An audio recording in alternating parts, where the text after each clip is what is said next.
A esta altura deben saber muchas cosas de las que voy a decir, pero espero que a los que no tengan las cosas claras les ayude y en todo caso reforzarle los conceptos. En emergencia, pues, efectivamente nosotros permanentemente usamos fluidos. Se envió su celular a la doctora. Por favor, ¿me puede dejar?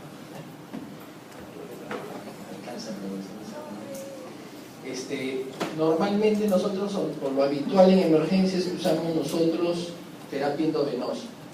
Y la terapia endovenosa busca un objetivo y un fin.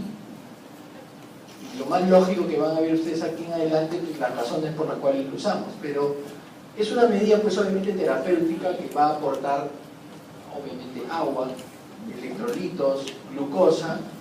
Y cuando esto se va a dar cuando el paciente no puede ingerirlos por vía oral y o presenta las pérdidas extraordinarias. Por ejemplo, un paciente que está con una obstrucción intestinal, le ponen una sonda nasogástrica y va a perder jugo gástrico en cantidades. Si no manejamos bien nuestros fluidos, podemos terminar ocasionándole con esa sonda y con un inadecuado manejo vía intravenosa una insuficiencia renal aguda. Y eso obviamente va a conllevar a un deterioro del paciente. Y si lo vamos a operar con las pérdidas en el intraoperatorio, etcétera, etcétera, al final podrán hacer una excelente cirugía, pero una muy mala y pésima evolución del paciente posoperado. Y estamos hablando de un paciente en emergencia. Entonces, el contexto se ve a diario. Entonces, los objetivos son obviamente mejorar el estado y la calidad de la vida del paciente mediante la reposición y regulación hidroelectrolítica, ¿no? Por ejemplo, los pacientes que ustedes han visto, por ejemplo, con hiponatremia, en las clases que les han dado anteriormente, utilizamos soluciones hipertónicas como ejemplo, ¿no? Solución de cloruro de sodio al 3%, solución de cloruro de sodio al 7.5%, etc. Está ya programado, creo. Y obviamente el objetivo es también impedir la aparición de estos desórdenes consecutivos a la inadecuada administración de ellos. ¿Cómo nosotros tenemos que tener en cuenta algunas cosas para poder definir si le vamos a dar una fluidoterapia? De los síntomas y signos que sugieren su uso, el más común es la sed, ¿no? De los pacientes de los que han pasado por áreas críticas, han visto pacientes en ventilación mecánica, las encuestas, las estadísticas, cuando los pacientes han salido de ventilación mecánica le preguntan cuál es lo que usted podría decir que sentía en ese momento, qué necesidad tenía mayor, y su necesidad mayor era sed, agua. Nosotros no valoramos a los pacientes porque lo sedan al paciente, lo planchan al paciente, entra en ventilación mecánica y ese paciente no puede manifestar esa sensación de sed y darle líquidos, ¿no? Entonces la sed es un signo que nos indica que hay hipovolemia. Entonces cuando ustedes vean a un paciente que sospechan de una hipovolemia, de un shock, pregúntenle, ¿tiene sed o no? Si dice que sí, le falta agua, eso es claro. Lo otro signo es el volumen urinario, que van a ver que va decapitando el volumen urinario. Y eso se van a dar cuenta en el balance hidroelectrolítico. Si se hace un buen balance, pueden ustedes darse cuenta cómo va a ir decapitando el volumen urinario. Si están en un área crítica, mayor razón porque van a ver que se va decapitando el volumen por hora. Un sangrado profuso ya nos hace pensar que vamos a tener que reponer volumen. La lengua seca, la lengua del orito seca, nos hace pensar también que falta volumen, y un llenado capilar lento. Otro aspecto que hay que tener en cuenta cuando vamos a dar fluidoterapia es las pérdidas de la volemia, por vómitos, por diarrea, por sangrado, por una poliuria, ¿no? Por golpe de calor. Con una poliuria, creo que han hecho emergencias por diabetes, pierden pues un montón de líquido en la orina, ¿no? Una diabetes insípida, un paciente pierde tranquilo 10, 15 litros en un día. Y ustedes van a decir, ¿y ahora qué hago? ¿No? O los trastornos de sensorio, las convulsiones, los ACVs, los traumas múltiples. Todo esto tiene que ir de la mano con las comorbilidades que pueda tener el paciente. Un paciente, no es lo mismo un paciente que tenga una falla cardíaca y que esté con JECA que una persona joven de 20 años sin ningún antecedente y que tenga una JECA. Y que en ambos casos tenga un volumen urinario disminuido, tengo que saber cómo voy a reponer el volumen. O de repente pacientes con comorbilidades como falla renal, una insuficiencia renal crónica, ¿no? Sí. ¿En qué lado está? Vamos a ver. Hay un experto tecnológico que me ve.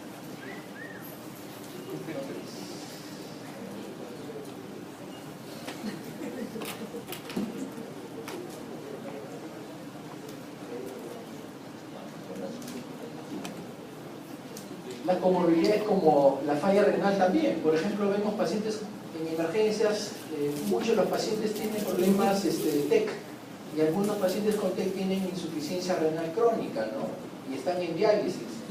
Y si le vamos a poner manitol no tiene ningún sentido, porque de repente ese paciente no tiene diuresis, entonces no nos va a ayudar el manitol en la parte de la terapéutica como fluidoterapia. O los pacientes cirróticos, los oncológicos con hipoalbuminemia severa, también muy matizados. Y obviamente la edad, ya los extremos de la vida, los ancianos y los pediátricos, que hay que saber manejar los fluidos. Entonces todo esto nos hace pensar rápidamente que tenemos que valorar al paciente antes de empezar una fluidoterapia.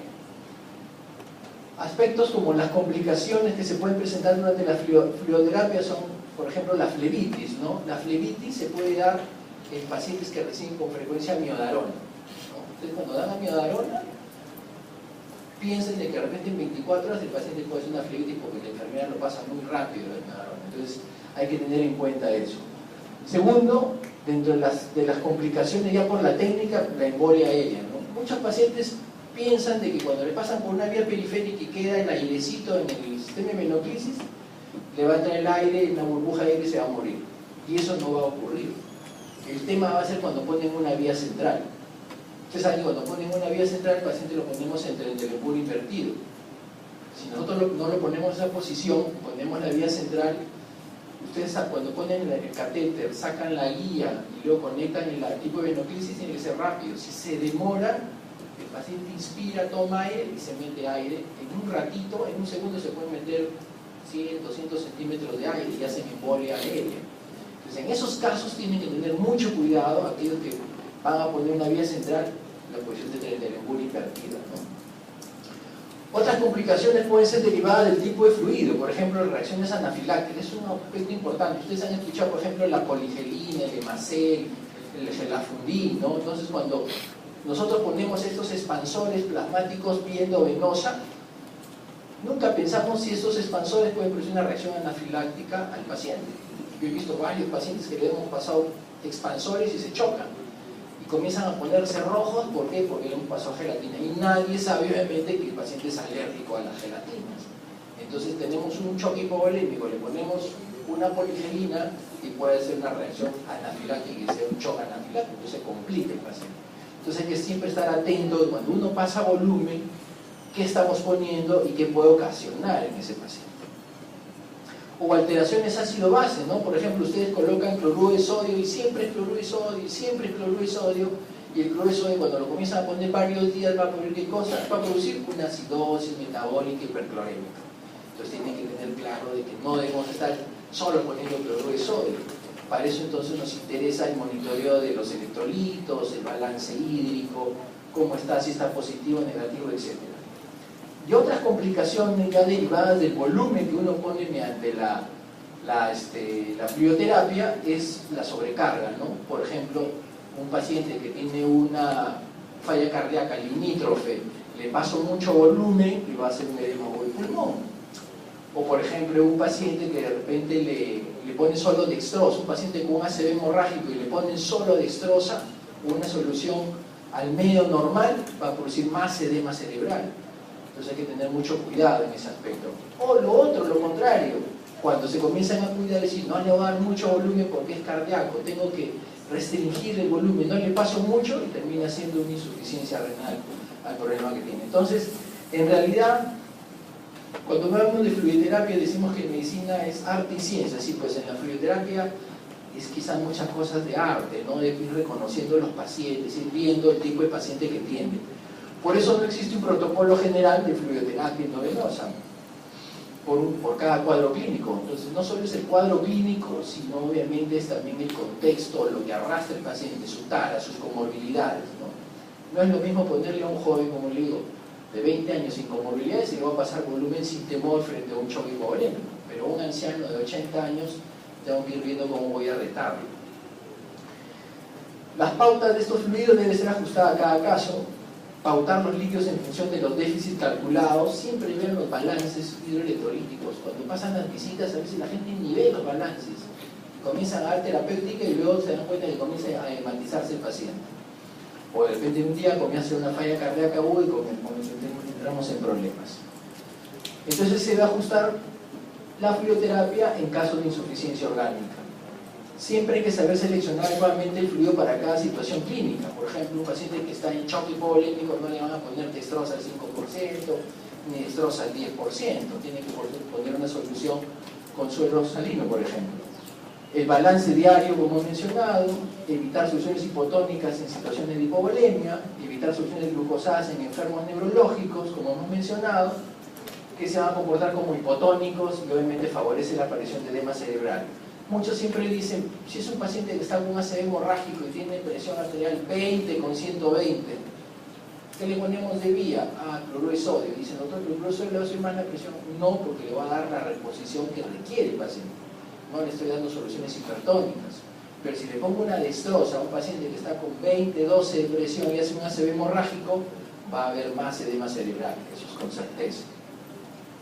Obviamente vamos a monitorizar las funciones vitales, los electrolitos, la osmolaridad, etc. Este es un poco el repaso que ustedes ya lo saben, el agua corporal total. Recuerden que en el agua corporal total las personas ancianas no tienen el mismo volumen de agua corporal que un adulto o que un niño. Los ancianos varones tienen 0.5 de agua corporal total y las mujeres 0.45, y eso hay que corregirlo cuando se calculan los déficits o las alteraciones del sodio. De esta diapositiva, que probablemente ya muchos la conocen, tienen que saber siempre que el volumen sanguíneo que tenemos, o sea, nuestra volemia es más o menos 60-65 mililitros por kilo de peso. O sea, si ustedes pesan 70 kilos por 60, 4 litros 200, 4 litros 500 tienen ustedes de sangre. Y de eso el 85% lo tienen en el sistema venoso, 15% en el sistema arterial. Entonces es importante saber cuando ha habido pérdidas o hay una hemorragia digestiva para más o menos saber cuánto reponemos. Cuando les hablaron de choques, hablaron del choque hipovolémico grado 1, grado 2, grado 3, grado 4. Entonces ya no estoy para repetirles eso, y obviamente tienen que más o menos tener una idea cómo es la reposición. Obviamente los líquidos están siempre en movimiento, el líquido extracelular interactúa con el medio exterior y es modificado por este. El líquido intracelular siempre va a permanecer estable. De lo que sí tenemos que tener claro, y eso ustedes lo hicieron en la primera semana de práctica, es el acceso venoso, la ley de Poiseuille. La ley de Poiseuille dice que el flujo está relacionado directamente al radio del catéter e inversamente proporcional a la longitud del catéter y a la viscosidad del fluido que vamos a poner. Entonces, si yo tengo un catéter corto contra un catéter largo que tienen el mismo grosor, el fluido va a pasar más rápido. ¿Por dónde? Por el catéter corto, no por el catéter largo. Por eso en emergencia, una indicación clara, cuando alguien esté en choque, vamos a pasar volumen, no es primero poner una vía central, primero es dos buenos catéteres venosos cortos y gruesos, o sea, 14 o 16. Obviamente el fluido va a depender de la viscosidad de lo que ponga. Si voy a poner sangre que es más densa, va a demorar más, pero si pongo una solución salina, el flujo va a ser mucho más rápido. Y acá está un ejemplo, ¿no? Un catéter de 14 Gauss de 5.7, o sea, a nivel periférico tiene este fluido, casi 94 mililitros por minuto, y un 14 Gauss de 13.3, o sea, un catéter venoso central tiene un fluido de 83. Entonces a veces nos demoramos más en poner una vía central que pasarle la volemia. Entonces, esos aspectos que tenganlo claro.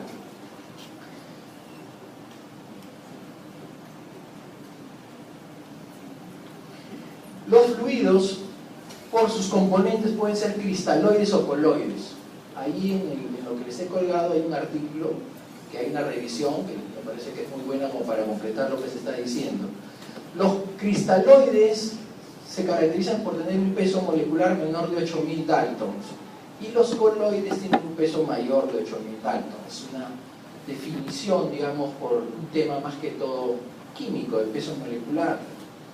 Los cristaloides son soluciones electrolíticas y o azucaradas, y el objetivo es mantener el equilibrio hidroelectrolítico, expandir el intravascular, y en el caso de azúcares aportar energía. Pueden ser hipotónicos, isotónicos o hipertónicos. y un grupo pequeño de alcalinizantes que difícilmente los utilizamos, salvo en casos especiales. Los medios hipotónicos, o sea, el hiposalino al 0.45, ¿cómo lo preparamos en nuestro país? Porque no te lo venden como tal. De repente alguna casa comercial lo puede tener, pero es fácil prepararlo. Cogen un agua destilada de 1 litro y le ponen solo un cloruro de sodio al 20%, y es una solución hipotónica al 0.45. Esos casos se pueden utilizar, por ejemplo, en pacientes que tienen una hipernatremia. Necesito poner agua libre, entonces la mitad va a ser solución salina y la otra mitad va a ser agua libre. Puedo utilizar entonces soluciones hipotónicas en esos casos. Nunca vamos a poner agua destilada sola. Yo he visto algunas veces terapéuticas de algunos residentes que ponen agua destilada 1000 con un cloruro de potasio. Y ahí, ¿qué van a producir en esos casos en el paciente? ¿Tienen una idea qué podría pasar en el paciente? ¿Con qué se puede complicar? ¿Qué podría ocasionar el agua destilada sola si la pongo endovenosa? Hemólisis, destrucción de glóbulos rojos. Destrucción de glóbulos rojos igual tambotamiento renal, falla renal. Entonces nunca se ponga agua destilada sola. Las soluciones isotónicas, las más comunes son el cloruro de sodio, la solución salina al 0.9% o al 9 por 1000, que es lo mismo, y el lactato de Ringer. El lactato de Ringer es una sustancia que se utiliza mucho, o una solución que se utiliza mucho en los casos de shock hipovolémico. El Ringer se transforma en el hígado en bicarbonato. Y las soluciones hipertónicas, como cloruro de sodio al 3% o al 7.5%, se utilizan para manejo, por ejemplo, de las hiponatremias severas, o en algunos casos, por ejemplo, en la parte prehospitalaria, cuando un paciente está con un trauma múltiple y no tenemos nosotros un expansor, podemos utilizar soluciones hipertónicas al 7.5. Le pasan bolos de solución al 7.5 para expandir la volemia y poder llegar hasta un hospital y poder darle tratamiento pronto. Los coloides, o llamados expansores plasmáticos, son obviamente sustancias que tienen alto peso molecular y tienen alta presión oncótica, y en base a su presión oncótica jalan agua hacia el intravascular para poder expandir el intravascular. Entonces, esos coloides pueden ser naturales o artificiales. Los naturales son la albúmina que puede ser al 5%, al 20%, que lo utilizamos en casos, por ejemplo, de cirrosis, en casos de síndromes nefróticos, ¿no?, para poder ayudar a expandir el intravascular. Y el otro coloide natural es el plasma fresco congelado, que hoy en día ya no lo usamos como expansor plasmático. ¿Por qué? Porque es un hemoderivado, es una donación. De repente la persona puede ser un donante que está en periodo ventana y puede ser portador de un HIV, entonces puede transmitir obviamente una enfermedad por HIV. Entonces el plasma fresco no se usa como un expansor, se utiliza para reponer factores de coagulación, sobre todo en los pacientes que tienen, por ejemplo, cirrosis, ¿no?, o aquellos pacientes que tienen déficit de factor 8 a 9. El plasma fresco congelado se puede también lograr concentrar mejor y puede darse lo que se llaman los crioprecipitados, ¿no?, que también se utiliza en déficit de factor 8 o 9, ¿no?, los pacientes con hemofilia. El dextrano es otro coloide natural que es producto obviamente de cadenas de glúcidos de alto peso molecular, y el dextrano en nuestro país pero no es muy comercial. Se utiliza al 40 y al 70, dextrano 40, dextrano 70. El dextrano puede ocasionar trastornos en el reconocimiento de las pruebas cruzadas, de los factores de grupo sanguíneo, y puede dar trastornos de coagulación. Entonces, cuando lo pongamos el dextrano, no sería bueno ponérselo a alguien que está haciendo una coagulopatía, ¿no? Entre los artificiales está el hidroxietilalmidón, que no lo tenemos, y finalmente los derivados de la gelatina, lo que les mencioné, Lisa, la poligelina o el geloflucin, que son los nombres comerciales, y que los utilizamos nosotros en los casos de shock, que es el más común utilizado en nuestro medio, el Hemacel, ¿no?, el gelofundin, que lo ven ustedes arriba. Obviamente, si hablamos de costos, de todos estos, el más caro es la albúmina, pues, ¿no? Una albúmina al 20% es súper cara, ¿no? Puede llegar tranquilamente a 400 soles. Los hemoderivados, como hemos visto, como tales no se usan como coloides, que los vamos a utilizar los hemoderivados porque requiero reponer, por ejemplo, un paciente con anemia severa, aguda, necesito poner paquete globular, o si es un paciente que requiero reponer factores de coagulación porque es un cirrótico, tiene un perfil de coagulación alterado y está sangrando, puedo poner de repente plasma fresco congelado, pero no lo usen como expansor. Este es un cuadro para que ustedes vean más o menos cuánto de lo que yo paso queda en el intravascular. Si yo a un paciente le pongo sangre total 1 litro, el litro se va a quedar en el intravascular. Pero si yo pongo, por ejemplo, un plasma al 4%, solo 450 se quedan en el intravascular y 550 se van al intersticial, al extravascular. Una albúmina al 5% de 1000, la mitad se queda en el intravascular y 500 en el extravascular. Una dextrosa al 5%, 1000, solo 50 se quedan en el intravascular y 950 en el extravascular. Por eso la dextrosa al 5% no va a ayudar a levantar la volemia. En cambio, una solución salina, 180 quedarían o 200 contra más o menos 800 que van en el extravascular. Las gelatinas quedan más o menos 600 en el intravascular. Entonces muchos dirán, bueno, ¿qué es mejor? ¿Un cristaloide o un coloide para expandir el intravascular? No hay un acuerdo universal. Unas escuelas están de acuerdo en los cristaloides, otros de los coloides. Por ejemplo, los cristaloides tienen la ventaja que expanden el volumen intersticial, es efectivo si se administra en cantidad suficiente, son muy baratos y proporcionan una mayor tasa de sobrevivencia en choque hipovolémico, porque hay estudios que han hecho demostrando esto.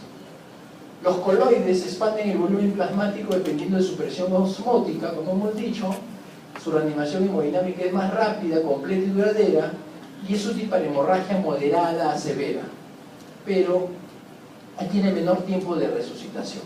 Desventajas, que es muy costoso, se almacense en el intersticio si se altera la permeabilidad capilar, por ejemplo, en un caso que tengan un shock séptico, que es un shock distributivo, que se altera, por ejemplo, la permeabilidad capilar, en días ustedes van a ver que el paciente se comienza a hematizar, ¿no? Entonces la familia comienza a preguntar por qué es hinchado, ¿no? Y a ver, explíquenle todo este fenómeno, que no es muy sencillo. Tienen efectos desfavorables sobre la función renal. No todos los coloides, algunas familias tienen efectos sobre la función renal y para eso en el artículo ahí les explica por qué. Y no proporciona una alta tasa de sobrevivientes en pacientes con choque hipovolémico. O sea, no es mejor que los cristaloides. Siempre los cristaloides se utilizan en relación de 3 a 1. Si yo he perdido 1 litro de sangre, debo reponer 3 litros de solución salina. La relación es 3 a 1, lo que dice la literatura. A veces, cuando alguien está en un choque hipovolémico, muchas personas no prefieren subir la presión arterial a valores normales, prefieren lo que se llama una hipotensión permisiva. Así como existe una hipercambia permisiva, hay una hipotensión permisiva, lo tienen el límite, 90, 60, 100, 60. ¿Por qué? Porque grandes volúmenes suben la presión y si hay un coágulo que se está formando por un trauma, ese coágulo puede romperse y seguir sangrando el paciente. Entonces a veces uno se desespera colocando tanto volumen para mejorar la presión como digamos, como un indicador de que estamos bien y de repente termina eso ocasionando mayor daño. Entonces muchos en trauma prefieren manejar una hipotensión permisiva, en el límite, para evitar de repente que ese trombo, ese coágulo que está haciendo contención del sangrado no se salga y obviamente produzca más sangrado. Eso sobre todo en los pacientes que tienen trauma abdominal o trauma torácico, ¿no? Este es otro cuadrito donde vemos más o menos los coloides y sus tiempos de vida media para que tengan una idea más o menos cuánto pueden durar, ¿no? Con sus porcentajes de presión oncótica y de expansión plasmática. Bien, ya teniendo entonces, sabiendo que tenemos cristaloides y coloides, sabemos cuándo lo vamos a indicar, en qué situaciones, nosotros nos preguntamos ahora cómo lo voy a poner, cómo lo voy a colocar, cómo la enfermera le va a bajar la indicación. Y todos sabemos que 1 mililitro equivale a 20 gotas. Eso desde que han entrado a la facultad de medicina dicen 1 mililitro es igual a 20 gotas. Y una gota equivale a 3 microgotas. Eso también tiene que tenerlo claro. Por lo tanto, 1 mililitro equivaldrá a ¿cuánto? A 60 microgotas. Y si a ese mililitro lo paso, ese mililitro en una hora, imagínense, 1 mililitro, pero lo paso en una hora, significa que yo pasaría 60 microgotas en una hora, ¿no? ¿Y una hora cuántos minutos tiene? 60 minutos. 60 microgotas, 60 minutos es 1 microgota por minuto. O sea, 1 mililitro hora equivale a poner a 1 microgota por minuto. Es lo mismo. Ahí está que se lo estamos explicando. Si yo a un paciente le digo, señorita, póngale 15 microgotas por minuto, es lo mismo decir 15 mililitros por hora. Si yo a una persona le digo, póngale 60 gotas por minuto, si lo divido entre 3, será más o menos ¿cuánto? 20 mililitros, ¿no? Por hora. Entonces, mililitros por hora equivale a lo mismo que microgotas por minuto. Y eso tenganlo claro. Perdón, 60 gotas equivale a 180, mililitros por hora. Esta bomba de infusión, que es una marca X, así habrán cientos de bombas de infusiones. Hoy día las empresas nos indican y nos recomiendan que usemos bomba de infusión. ¿Por qué? Porque nosotros usamos esa ruedita de la venoclisis y esa ruedita no es exacta. Entonces las enfermeras cuando pasan con la ruedita y están controlando el goteo, se va a alterar porque el paciente se muere, porque el paciente respira, porque se infiltra la vía, o etcétera, etcétera, razones. Entonces, ¿qué es lo que recomiendan hoy día? Y todos recomiendan es que cuando demos crioterapia, usemos una bomba de infusión. Más si es un anciano, más si es un niño, más si tiene comorbilidades como falla renal, hepática, cardíaca, etcétera. De repente una persona joven como ustedes, si no tiene ninguna comorbilidad, no hay problema. Acá les he puesto unos ejemplos, por ejemplo, 45 gotas por minuto, ¿qué volumen se está pasando por hora y cuánto es volumen en un día? 45 gotas por minuto por 3 microgotas, que equivale a una gota, nos da 135 microgotas por minuto, que es lo mismo 135 mililitros por hora. Y esos 135 mililitros por hora, un día tiene 24 horas, estamos pasando 3 litros 240. Esto es más o menos para que tengan una idea cómo se maneja el goteo. Entonces, muchos en emergencia dicen, señorita, póngale un goteo mínimo. Un goteo mínimo equivale a decir 15 gotas por minuto, 14 gotas por minuto, 13 gotas por minuto. Ese goteo mínimo que están en. Porque 13 gotas, 15 gotas, más o menos es 45 microgotas por minuto, lo que equivale a dar más o menos 1 litro por hora. Nosotros cuando pasamos los frascos ponemos 40 mililitros por hora, por 24 horas son 960, 1 litro estamos pasando. Que 40 equivale, más o menos equivale a 13 gotas por minuto. Entonces ya sabemos nosotros a qué velocidad lo vamos a poner y esa velocidad cuánto volumen me va a dar. Lo que yo voy a indicar, el tipo de fluido, sea cristaloide o coloide, y las indicaciones que hemos hablado. ¿Cómo calculo los requerimientos? Hay varias formas de hacer requerimientos. Yo les traigo una cosa práctica que les puede ser de ayuda. El requerimiento por agua, por sodio y por potasio. Y eso lo van a calcular en su día a día. Por ejemplo, un adulto como ustedes, su requerimiento de agua es 40 centímetros por kilo por día. Si peso 60 kilos, son 2.400 mililitros en 24 horas. ¿A cuánto goteo le daría más o menos a esa persona? A ver, calculenlo. 2.400, porque debería dar 60 kilos por 40 son 2.400.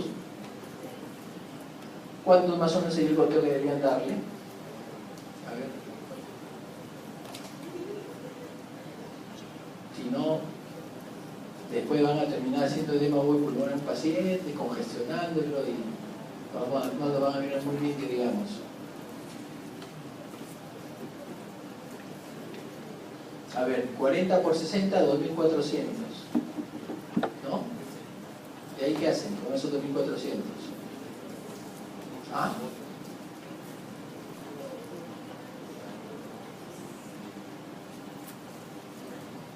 $2.400 los tienen un día.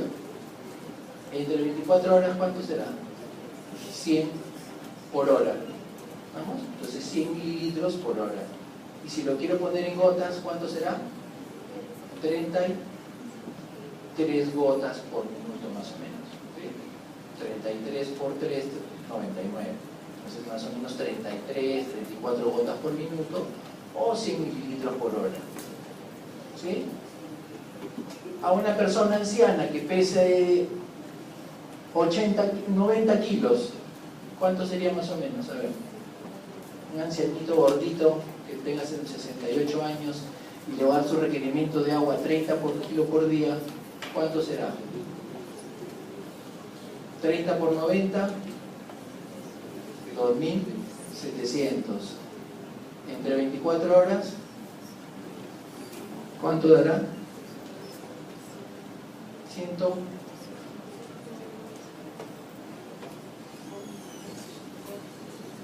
112, ya, 112 mililitros por hora. Entre 3 me da gotas por minuto, que será más o menos 38, 37 gotas por minuto. ¿Entiendes? Ok, hay una regla que dice, la regla 421, que dice, por los primeros 10 kilos se da 4 mililitros por kilo por hora. O sea que si yo por 10 kilos estaría dando más o menos 40 mililitros por hora, por los primeros 10 kilos. Por los siguientes 10 kilos se da 2 mililitros por kilo por hora, o sea serían 20 mililitros por hora, ya van 40 y 20. Y por los siguientes kilos, por ejemplo si pesara 60, he utilizado 10 y 10, me quedan 40, 40 por 1 mililitro por kilo me da 40 mililitros por hora. Entonces 40 más 20, 60, más 40, 100 mililitros por hora, si peso 60 kilos, ¿no? Y eso es lo que salía del cálculo anterior de 40 centímetros por kilo por día. Los requerimientos de sodio y potasio están en relación al volumen que ustedes van a calcular. El potasio se da entre 2 a 3 miliequivalentes por kilo por día. Perdón, el sodio, perdón. Y el potasio 0.5 a 1 miliequivalente por kilo por día. ¿Cómo nosotros vamos a hacer el cálculo de sodio? A ver, veamos. Si alguien pesa más o menos 60 kilos, le vamos a dar ¿cuánto le vamos a dar de sodio? El rango, quedan 5 minutos. 120 a 180 miliequivalentes de sodio, ¿sí o no? ¿Saben cuánto trae una ampolla de cloruro de sodio al 20%? A ver, hagamos un ejemplo. Cloruro de sodio al 20% de 20 mililitros la ampollita. ¿Cuántos gramos trae? A ver, ¿cuánto es el 4 gramos? Muy bien, el 20% de 20 es 4 gramos. Y cada gramo trae 17 miliequivalentes de sodio. Por lo tanto, 4 gramos, ¿cuántos miliequivalentes tendrá? 68. O sea que una ampolla de cloruro de sodio, el 20% trae 68 miliequivalentes.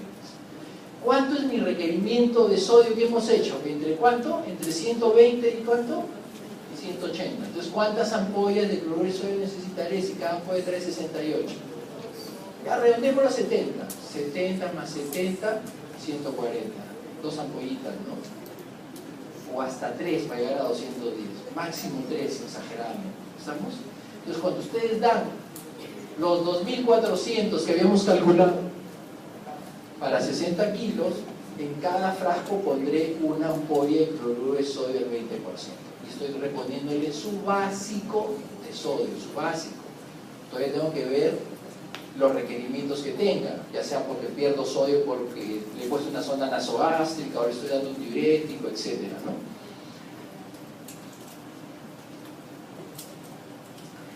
Los requerimientos de glucosa en adultos se dice que son entre 100 a 200 gramos por día y que la administración de al menos de 100 gramos de glucosa al día reduce la pérdida proteica a menos de la mitad durante una semana. La destroza al 5%, ¿cuántos gramos trae el frasco de mínimo? ¿Cuánto trae? Destroza al 5% en agua destilada 1 litro o 1000 mililitros. ¿Cuántos gramos traerá?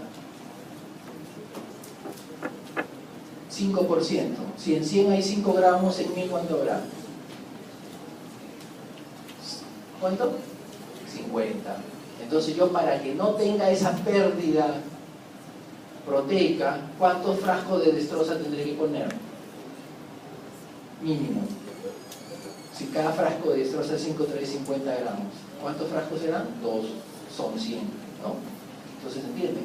Entonces, todo esto tienen que ir teniéndolo en cuenta para cuando ustedes van a dar la fluidoterapia.